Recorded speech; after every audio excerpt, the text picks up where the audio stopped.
এই শক্তিশালী দোয়াটি না পড়ে কখনোই ঘুমাতে যাবেন না, কারণ কিয়ামতের দিন এটিই হতে পারে আপনার একমাত্র মুক্তির উপায়। রাসূলুল্লাহ সাল্লাল্লাহু আলাইহি ওয়াসাল্লাম বলেছেন, কিয়ামতের দিন আল্লাহ সেই ব্যক্তিকে শাস্তি থেকে রক্ষা করবেন যে ব্যক্তি এই দোয়াটি পাঠ করবে। এটি অত্যন্ত সহজ দোয়া, কিন্তু অনেক মুসলিমই এখনও এটি জানেন না।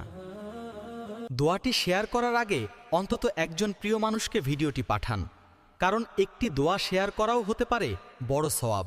রাসূল সাল্লাল্লাহু বলেছেন, আল্লাহ সেই ব্যক্তির চেহারা উজ্জ্বল করুন যে আমার কথা শুনে তা বোঝে এবং অন্যের কাছে পৌঁছে দেয়। এখন এই দোয়াটি পড়ুন এবং মুখস্থ করুন। আল্লাহুম্মা কিনি আযাবাকা ইয়াউমা তাবআতু ইবাদাকা। অর্থ, হে আল্লাহ, আপনার আযাব থেকে আমাকে রক্ষা করুন যেদিন আপনি আপনার বান্দাদের পুনরুত্থিত করবেন। আমিন।